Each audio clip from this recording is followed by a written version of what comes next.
আশহাদু আন্না মুহাম্মাদার রাসূলুল্লাহ। সবাই পড়েন, আশহাদু আন্না মুহাম্মাদার রাসূলুল্লাহ। আযান যখন হতে লাগলো, আযানের আওয়াজ এক তিন দিকে রয়েছে পাহাড় পর্বত, দালান কোঠা রয়েছে, আর একদিকে রয়েছে সমুদ্র। পাহাড়ে পর্বতে সাদায় বাজে গাছ ধ্বনিত প্রতিধ্বনিত রণিত অনুরণিত হয়ে ইথারে অক্সিজেনে বাতাসের বুক ছেড়ে এ আযানের আওয়াজ ছড়িয়ে পড়লো মহাসাগরের উপর দিয়ে, সব দিকে যেতে লাগলো। আমার মনে পড়ে গেল আবু জেহেলের কথা। মক্কায় বন্ধ করে দিতে চেয়েছিল আওয়াজ, আর ওই আওয়াজ আল্লাহ রাব্বুল আলামিন পাশ্চাত্যে নিয়ে গেছেন, আমেরিকায়, ইউরোপে, আফ্রিকায়, সাউথ আফ্রিকায়, ল্যাটিন আমেরিকায়, অস্ট্রেলিয়ায়, এশিয়ায়, দুনিয়ার সব জায়গায় চলে গেছে। মনে পড়ল বিশ্বকবি, কবি সম্রাট আল্লামা ইকবাল রহমতুল্লাহ আলাইহির কথা, মাগরিব কি वादियों में गूंजी अज़ां हमारी, कम था न था कि तीसे सैले रवा हमारा। প্রাচ্য এবং প্রতীচ্যে পাহাড়ে পর্বতে সমুদ্রে মহাসমুদ্রে ধ্বনিত প্রতিধ্বনিত হবে আমার আযান। কে ঠেকাবি? ইসলামের গণজোয়ার, একাতে পারবি না। বরং যারা এই গণজোয়ারের সামনে প্রতিবন্ধকতার সৃষ্টি করছো, ফিরে আসো, জোয়ারে শামিল হও, জোয়ারে শামিল হও। এখনো জামাতে আছে স্থান। খেলায় খেলায় কি জানি ঘুমিয়ে কাজা করেছো ফজর, তখনও জাগুনি যখনও জোহর। খেলায় খেলায় কেটেছে আসর, মাগরিবের ওই শুনি আযান। জামাতে শামিল হও রে এর সাথে, এখনো জামাতে, কথা কন না কেন, আছে স্থান, জামাতে এখন স্থান আছে। শামিল হয়ে যাও ইসলামের গণজোয়ারে। যদি শামিল না হও আর যদি দুঃসাহস করো, প্রতিবন্ধকতার করতে যদি চাও, তাহলে মনে রেখে দিও, ইসলামের এই পৃথিবী জোড়া, বিশ্ব জোড়া গণজোয়ারের সামনে সব শুষ্ক তৃণের মতো বাতাসের বেগে উড়ে নিশ্চিহ্ন হয়ে যাবে তোমরা।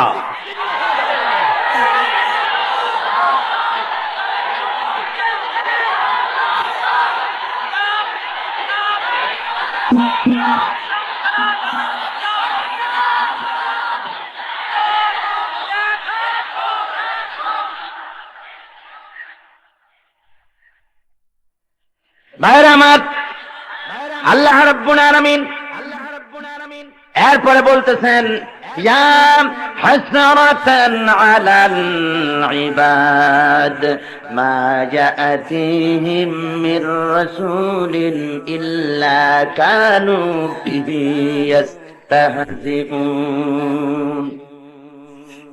ইয়া হাসরাতান আলাল ইবাদ, বান্দার উপরে আফসোস, আল্লাহর বান্দাদের উপরে আফসোস। মা ইয়াতিহিম মির রাসূলিন ইল্লা কানু বিহি ইস্তাহজিউন, এমন একজন রাসূল এলো না যার সাথে এরা ঠাট্টা করলো না, বিদ্রুপ করলো না, পাগল বললো না, গালি দিল না। যারই পাঠাইলাম তার সাথে ওরা এই ব্যবহারগুলি করলো। কি বলেন, ঠিক না? দুনিয়া যত পয়গম্বর এসেছেন, সমকালীন রাষ্ট্র শক্তি, সমকালীন সমাজ শক্তি সবাই বাধা দিয়েছে।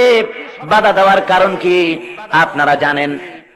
ওনারা হযরতে মুসা আলাইহিস সালাম দুনিয়ার বুকে এসে, ওনার জন্য একথা শোভনীয় ছিল না যে ফেরাউন রাজত্ব চালাবে, আইন কানুন ফেরাউনের হাতে চলবে, আর হযরতে মুসা কিছু উম্মত নিয়ে দ্বীনের কথাবার্তা বলবেন, আর কোনো কাম নাই। এজন্য আল্লাহ রাব্বুল আলামিন মুসাকে পাঠান নাই, ইব্রাহিম আলাইহিস সালামকে জন্য পাঠান নাই যে তিনি নমরুদের আইন কানুন মেনে চলবেন আর সামান্য নিজে কিছু জিকির আজকার করে নামাজ রোজা করে দুনিয়া থেকে বিদায় হয়ে যাবেন।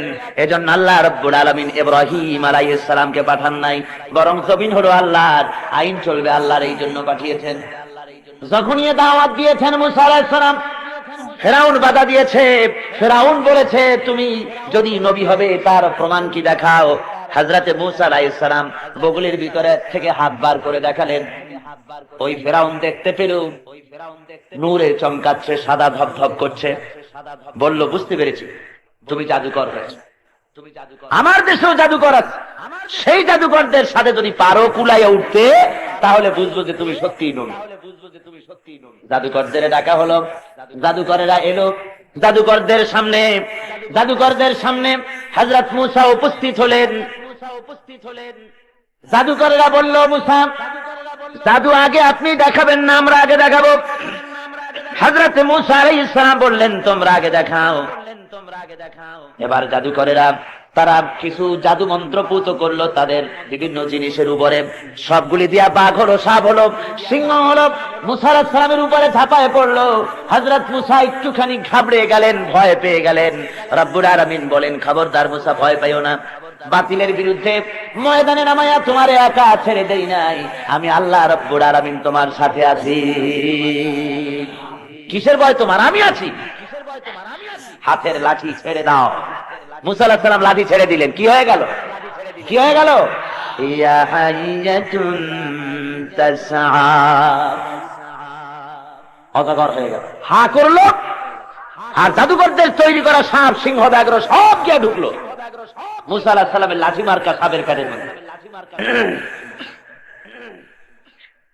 জাদুকরেরা বুঝতে পারলো আমরা যেটা দেখাইছি তার নাম জাদু, আর মূসা আলাইহিস সালাম যেটা দেখালেন এটা জাদু নয়। জাদু খাইয়া ফেলায় যে জিনিসে, ওটা তো জাদু নয়, বরং জাদুর দাদা। জাদু খাইলো কেমন? জাদুকরেরা কি করলো? কোরআন শরীফ বলছি, ফাউলকিয়াস সাহারাতু সুজদাা ক্বালু আমান্না বিরাব্বি হারুন ওয়া মূসা। সিজদায় পড়ে গেল আর বলল, হযরত মূসা এবং হারুনের প্রতি ঈমান আনলাম আমরা। আমিয়া একটি কথা এখানে আছে, সিজদায় কিন্তু পড়ে যায়নি, ফাউলকিয়া সিজদায় ফেলে দেওয়া হয়েছে। কে ফেললেন? সিজদায় ওরা পড়ে নাই, সিজদায় পড়ানো হয়েছে। কে পড়াইছে? জোরে কোন কে? আল্লাহ। কেন? এত মানুষ সেখানে আছে, পাঠিয়ে জাদুকরদের সিজদায় ভালাই দিলেন কেন? তার কারণ হলো এই, তাফসীরের ভিতরে এসেছে, ওই যে জাদুকরের আল্লাহর উলুল আযম পয়গম্বর হযরতে মূসা আলাইহিস সালামের প্রতি যে আদবটুকুন প্রদর্শন করেছে, হযরতে মূসাকে যে বলেছে, হে মূসা জাদু আপনি আগে দেখাবেন না, আমরা আগে দেখাবো। নবীর প্রতি এই যে আদব করলো, এই আদব করার কারণে আল্লাহ রাব্বুল আলামিন ওদেরকে ঈমান আনার দৌলত দান করলেন। আদব বড় সাংঘাতিক জিনিস, জোরে কোন সুবহানাল্লাহ। বড় মূল্যবান জিনিস। আদবে আল্লাহ খুশি হয়ে যায়, আদবে হায়াত দারাজ হয়ে যায়। এই আদবের ট্রেনিং কোথায় পাবে? লেনিন বাবাজি শিখাইবো আদব? শিখাইবো? কালমার শিখাবে? ওরা তো শিক্ষক না, গোটা দুনিয়ার শিক্ষক হলেন জনাব মুহাম্মদ রাসূলুল্লাহ বলেন সাল্লাল্লাহু আলাইহি ওয়াসাল্লাম। আদবের ট্রেনিং তিনি দিয়েছেন। হযরতে যায়েদ বিন সাবিত আল আনসারী রাদিয়াল্লাহু তাআলা, জবরদস্ত দলিলুল কদর সাহাবী, সৈয়দ আলিম, কৃতদাস, কালো কুৎসিত মানুষ, খুব বড় আলিম।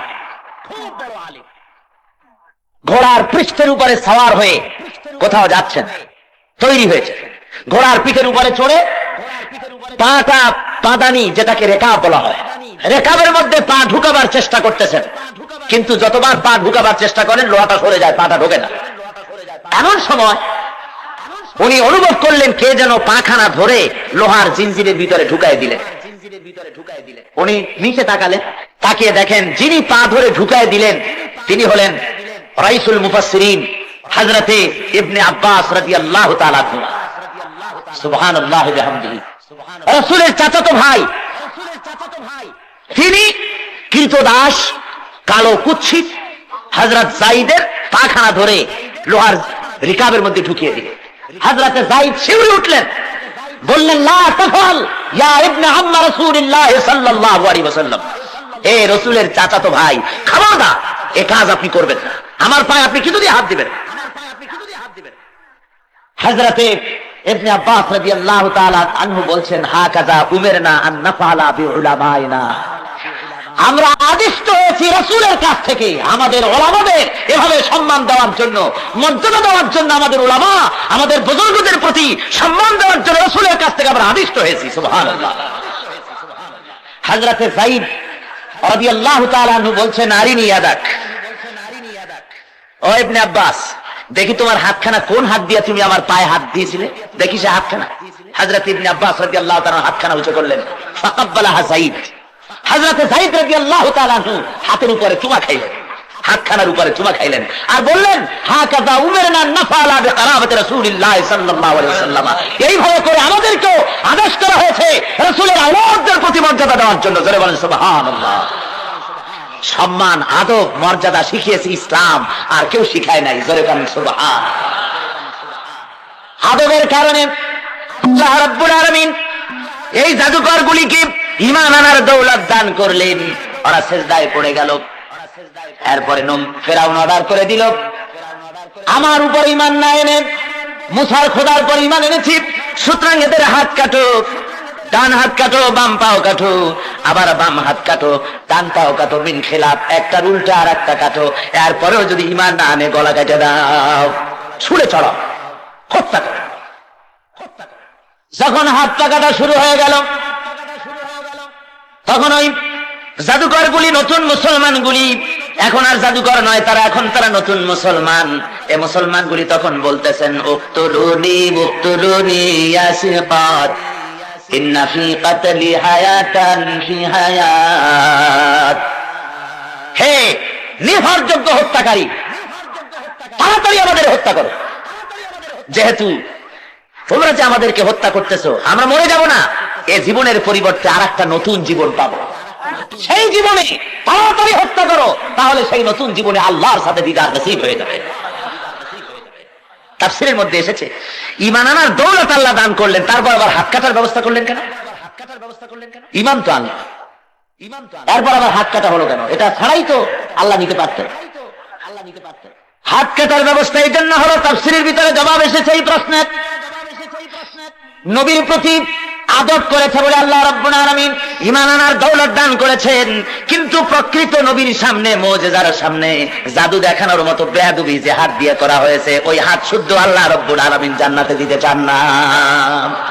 বেয়াদবি করেছো যে হাত দিয়া, ও হাত রেখে এসো, আমার কাছে এলে পরে জান্নাতে হাত দিয়া বেহেশত দেব। সুবহানাল্লাহ। আমার নবীর সামনে বেয়াদবি করেছে, আমার নবীর সামনে বেয়াদবি করেছে। ভাইরা আমার, এভাবে করে অত্যাচার করেছে ওরা। হযরত মুসা আলাইহিস সালামের উপর অত্যাচার করেছে, তারপরে ঘেরাও করেছে। মুসা আলাইহিস সালাম 3 দিক থেকে ঘেরাও হয়ে গেছে। এবার সমুদ্রে এখন আর পালানোর পথ নাই। আল্লাহ কয়েক আঘাত করো দরিয়ার উপরে, আঘাত করলেন, রাস্তা হয়ে গেল। মুসা আলাইহিস সালাম পার হয়ে গেলেন। আর ফেরাউন এলো তার দলবল নিয়ে, আর আসে রাস্তা দেখে মনে করছে ওর বাপে বুঝি রাস্তা বানাইছে, আর দলবল নিয়ে ওর মধ্যে নেমেছে। আর যখন মাঝখানে এসেছে, আল্লাহ বললেন দরিয়াকে রাস্তা বন্ধ করে দাও। রাস্তা বন্ধ হয়ে গেছে। এখন যা শুরু হয়েছে তাকে বোঝে, খালি চুবনি, পানি খাইতে খাইতে অস্থির হয়ে গেছে। পানি খেতে খেতে অস্থির হয়ে ফেরাউন এবার বলতেছি, আমানতু আন্নাহু লা ইলাহা ইল্লাল্লাযী আমানাত বিহি বানু ইসরাঈল। আমি ঈমান আনলাম, আমি ঈমান আনলাম সেই আল্লাহর উপরে, যার উপরে বনি ইসরাঈল ঈমান আনছে। ওয়া আনা মিনাল মুসলিমিন, আর আমি তো একজন মুসলমান। আল্লাহ আমারে এখন আর চুবাও কেন? আমি তো মুসলমান হয়ে গেছি। আল্লাহ কয় যে এখন আর তুমি এতদিন ধরে আমার মানুষের উপরে নিজের রাজত্ব চালিয়েছো, এখন কোথায় যাবা? ভাইরা আমার, এমনি করে যখনই কোন পয়গম্বর দুনিয়া এসেছেন, আল্লাহ বলেন প্রতিটি পয়গম্বরের সঙ্গে এরা বিরোধিতা করেছে, তারপরে আমিও তাদের ইন্তেকাম নিয়েছি। ওরা বিরোধিতা করেছে। আল্লাহ মুসা আলাইহিস সালামের সঙ্গে, হযরত ইব্রাহিম আলাইহিস সালামের সঙ্গে, এমনি করে প্রতিটি পয়গম্বরের সঙ্গে তারা বেয়াদবি করেছে। কাউকে করাত দিয়ে চিরেছে, কাউকে জবাহ করেছে, কাউকে টুকরা টুকরা করেছে, কাউকে বা লোহার চিরুনি বানায়া গায়ের গোশতগুলি হাড়ের উপর দিয়ে নামায়া দিয়েছে। আল্লাহ রাব্বুল আলামিন বলেন, ও দুনিয়ার মানুষেরা, দ্বীনের সাথে যারা শত্রুতা করো, আমার নবীদের সঙ্গে যারা বেয়াদবি করো, যারা দ্বীনের সাথে বিরোধিতা করো, শুনে নাও, আলাম ইয়ারাউ কাম আহলাকনা ক্বাবলাহুম মিনাল কুরুনি আন্নাহুম ইলাইহিম লা ইয়ারজিউন। তারা কি দেখে নাই তাদের পূর্বে কত জাতিকেই না আমি ধ্বংস করে দিয়েছি? দেখে নাই তারা কত জাতি ধ্বংস করেছি, আর তারা তাদের কাছে ফিরে আসে নাই। কওমে আদ, কওমে সামুদ, কওমে আয়কা, কওমে নূহ, কওমে ফিরাউন, এমনি করে কত জাতি দুনিয়া থেকে আমি আল্লাহ নিশ্চিহ্ন করে দিলাম। আল্লাহ কি প্রচন্ড ক্ষমতা, কি প্রচন্ড ক্ষমতার মালিক, যখন যা খুশি করতে পারেন না? জোরে বলেন পারেন না?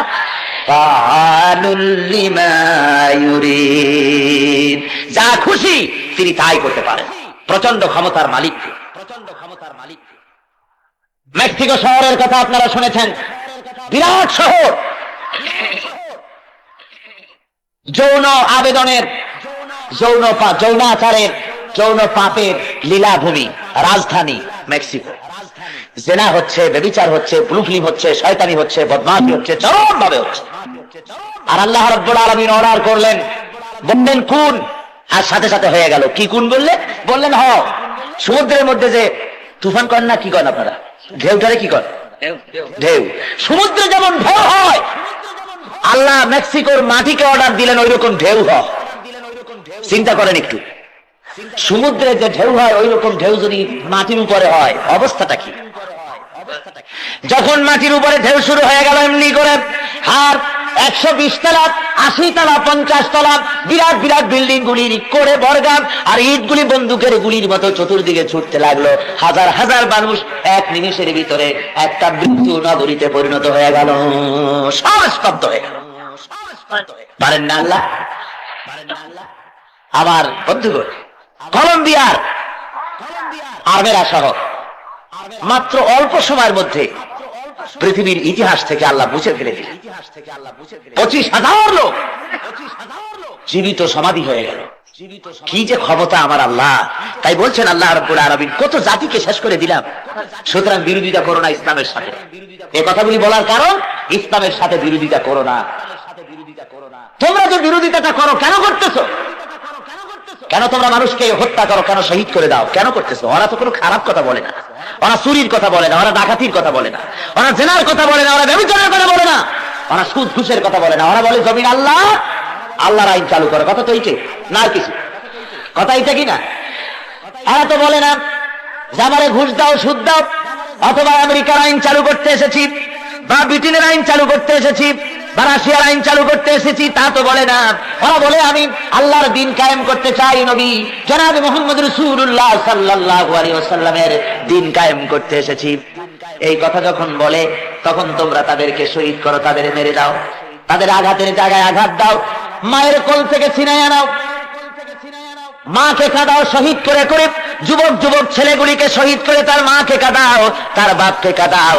শুনে রাখো, এইভাবে করে প্রকাশ্য যারা শহীদ করলে, যারা মেরে দিলে, মনে রেখে দিও আল্লাহ রাব্বুল আলামিন আছে।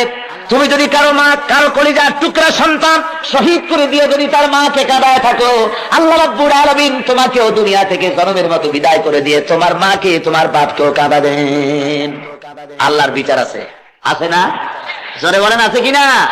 লিখে রাখো, বাড়ি যায় আর ডায়েরিতে লিখে রাখো। যদি কোনো মৃত্যু, কোনো মানুষকে হত্যা করার পরামর্শে তুমি থাকো, হত্যা করার সক্রিয় অংশগ্রহণ করে থাকো, ডায়েরিতে লিখে রাখো আমার এই কথাটি আজকের রাত্রে অবশ্যই উঠে মারো।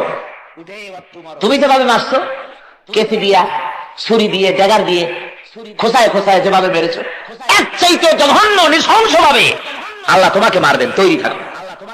প্রমাণ, কারো দিকে একটা আঙ্গুল এভাবে যদি দেখান, হাত মুঠ করে কারো দিকে একটা আঙ্গুল দেখালে নিজের দিকে ফিরে থাকে কয়টা?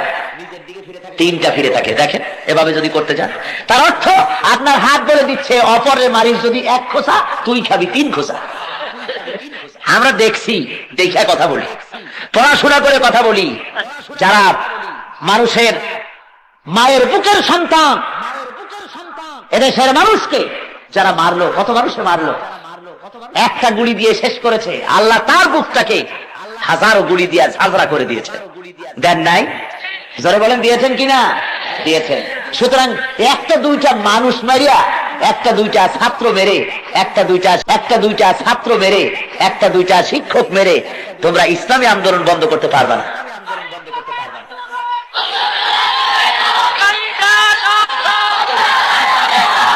সুতরাং আজকে আল্লাহর দেওয়া বিধান কায়েমের জন্য পয়গম্বরেরা যেভাবে জীবন দিয়েছেন, সাহাবায়ে কেরাম যেভাবে জীবন দিয়েছেন, সেভাবে জীবন যারা বলেন তৈরি আছে, আলহামদুলিল্লাহ তৈরি থাকতে হবে। যে কোনো মুহূর্তে জীবন দিয়েছেন আল্লাহ, কে দিয়েছেন? সে আল্লাহ। জীবন চাইলে দিতে কোনো আপত্তি আছে? কোনো আপত্তি থাকার কথা না। আমাদের ইতিহাস রয়েছে, মুসলমানেরা জীবনের মায়া করে নাই, যখনই দ্বীনের প্রশ্নে জীবন দেওয়ার প্রশ্ন হয়েছে জীবন দিয়েছে, জেল জরিমানা খেটেছে। আল্লাহ রাব্বুল আলামিন বলেন, তোমরা যদি এভাবে জান মাল সবকিছু কুরবানি করতে প্রস্তুত থাকো, তাহলে আমার তরফ থেকে এই ওয়াদা চালু হয়ে যাবে, এই আমার তরফ থেকে এই কথাই আসবে, আলা ইন্না নাসরাল্লাহি করিব। কালকের রোগ আবার শুরু হয়েছে। আমি গতকালও বলেছিলাম হাজারো লোকের আলোচনা শোনার ডিস্টার্ব আপনারা আল্লাহর হস্তে করবেন না। খুব খারাপ, খুব খারাপ। বন্ধুগণ, ইসলামের মহব্বত, আল্লাহর মহব্বত, কোরআনের মহব্বত, স্ত্রী পুত্র পরিজন মা বাপ সবচাইতে বেশি মহব্বত হতে হবে কলেজায় কার? আল্লাহ আর আল্লাহ রসুলের। জোরে বলেন কার? এইটা হলে আপনি পূর্ণ ঈমানদার হবেন। ভাইরা আমার, এ ধরনের অনেক ইতিহাস পয়গম্বরেরা দেখিয়েছেন, সাহাবায়ে কেরাম দেখিয়েছেন। আমাদের দেশে উপমহাদেশে বহু মুসলমানেরা, বহু উলামায়ে কেরাম, আউলিয়ায়ে কেরামে আদর্শ দেখায় গিয়েছেন। ব্রিটিশ শাসনের বিরোধিতা করে এই জমিনে দ্বীন প্রতিষ্ঠার লক্ষ্যে যখন উলামারা আন্দোলন শুরু করেছিলেন, তার ভেতরে ছিলেন হযরতে জাফর থানেশ্বরী রাহমাতুল্লাহ আলাইহি। ইসলামী আন্দোলন করার কারণে ব্রিটিশ গভর্নমেন্ট তাকে গ্রেফতার করলো, গ্রেফতার করে তাকে জেলের মধ্যে রাখলো। বিচার যেদিন হলো, বিচারের পরে তার কালাপানি দ্বীপান্তর হয়ে গেল।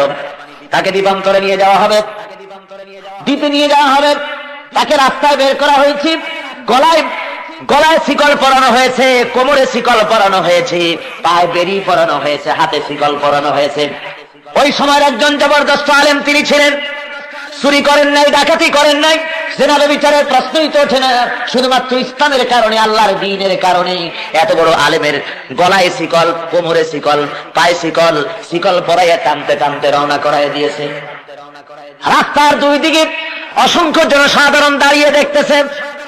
মাওলানা জাফর থানেশ্বরী তিনি সুন্দর করে হেঁটে যাচ্ছেন, মুখের ভিতরে কোনো ভাব, কোনো চিন্তার লেশ মাত্র নাই। খুশি মনে তিনি চলে যাচ্ছেন, দ্বীনের জন্য কবুল করে নিতেছেন শাস্তি। যেতে যেতে এক জায়গায় গিয়ে থমকে দাঁড়িয়ে গেলেন। পুলিশকে বললেন একটু দাঁড়াও। তিনি দেখলেন জনতার ভিড়ে একটা বাচ্চা কোলে নিয়ে বোরখা পরিহিতা একটা মেয়ে লোক এক জায়গায় দাঁড়ানো। মাওলানা দাঁড়িয়ে গেলেন। ওই বোরখা পরিহিতা মেয়ে লোকটি ছিলেন ওনার বেগম, স্ত্রী। চোখের পানি ফেলে বলছেন, হুজুর আপনি তো চলে যাচ্ছেন, কিন্তু আমাকে আপনি কি বলে যাচ্ছেন? আমি কোথায় থাকবো? আমাদের বাড়ি ঘরটাও তো জ্বালায় দিয়েছে, থাকার জায়গাও নাই, আমি কোথায় যাব? মাওলানা থানেশ্বরী রাহমাতুল্লাহ আলাইহি তিনি বললেন, ও বিবি, তোমাকে আমি সেই কথাই বলবো যে কথা আমাদের জাতির পিতা ইব্রাহিম বিয়াবান ময়দানের ভিতরে মরুভূমির মধ্যে পানি নাই, খাবার নাই, বাড়ি নাই, ঘর নাই, সেই জায়গায় যে আল্লাহর হাতে ছেড়ে গিয়েছিলেন ও বেগম তোমাকে আর আমার কলিজার টুকরা সন্তানকে, সেই আল্লাহ রাব্বুল আলামিনের হাতে ছেড়ে গেলাম। মুসলমান, ইসলামের ইতিহাস এভাবে তৈরি হয়েছে।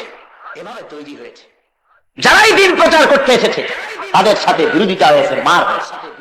আর মার যদি নাই হলো, বিরোধিতা যদি নাই হলো, তাহলে হক আন্দোলন এটা নয়।